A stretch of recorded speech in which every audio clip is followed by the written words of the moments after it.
as you know, there's a lot of ways you can get glider fabrics in Tears of the Kingdom. So today I'm going to focus on the Zonai survey team fabric that you can get from going through a quest line. Let's get into it.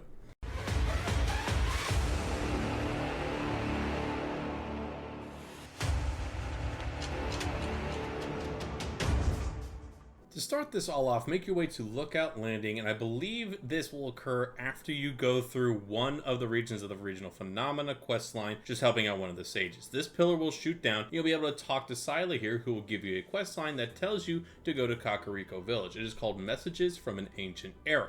This is going to have you go and talk to our guy, studying information around these pillars in the Zonai survey team base in Kakariko Village, named Wordsworth. Probably butchering his name, but you have to talk to him to keep this going. He's going to tell you about these pillars, how it's a whole bunch of information about ancient Hyrule, and it helps us understand what they did back then. Now, the whole idea behind this questline is that to find 12 more of these pillars up in the air in the Sky Islands. For doing all this, he will actually give you a very nice reward, which you don't know yet, but the islands that you actually have to go to are going to look like this. They're actually really tiny on your map, so I'm going to help you out a little bit and pinpoint them as best as I can in this video. That way you can try and follow along on your own map in Hyrule. There will actually be 13 of these islands in the sky, but you don't have to worry about the one right in the middle of the map. First, we're going to start going down to the South Hyrule Sky Archipelago. Right above the River of Dead, you can get to this shrine in the Sky Island, easily float your way over. Next is the one above the desert. It's going to be the Gerudo Desert. You can fly from the top of the labyrinth with a flying vehicle, not too far, thankfully. Next, North Gerudo Sky Archipelago. This one, you can actually go to the tower underneath it, or this particular shrine, very easy to get to. Now, the Hebra Island is actually not too easy to get to. It's a little more difficult. Highly recommend a good flying vehicle to get there. That's probably one of your closest shrines, but get there how you want to. Now, the East Hebra Sky Island is actually going to be a lot easier since you have two options. Either one works, just fly through the middle with the sky vehicle. Next is right above one of the chasms near Typhlo Ruins. Use this tower to easily fly up onto that island. Super easy to take a photo of the pillar there. The Sokala Sky Island is actually a little more difficult because it's really high up. You can use the Ulri Mountain Sky Tower to get up there if you want. Probably my best recommendation for that one. The South Eldin Sky Island is actually another one just like the previous one, but you have another tower nearby. Makes it easy to get to. After the South Eldin Sky, go to the Lanayru Sky Archipelago, which also is very high up, but thankfully you are also near a tower that you can use to help yourself get that much closer to it, or you can float from the shrine that's not too far away inside one of the globes. Now, the one above Hateno Bay is the hardest to get to. I highly recommend going to a closed shrine and using a flying vehicle. Only way I could get there. Next island, kind of in the middle of a lot of places, but thankfully it's also near a sky tower, the Rebella Wetlands. Easily shoot up and right onto this island. And finally, the closest one to the Great Sky Island. This one, I simply jumped off the top of the Great Sky Island and floated over, or you could use the tower, whichever one you want to use. Now, once you've found and photographed all 12 of these pillars, you have to photograph the little tablet in the middle to get credit for this. Make sure you have 12 slots available. Make your way back to our guy in Kakariko Village, and he will reward you for getting all of this information. He'll also post up the whole story on the back wall if you want to read through it. But once you get through everything,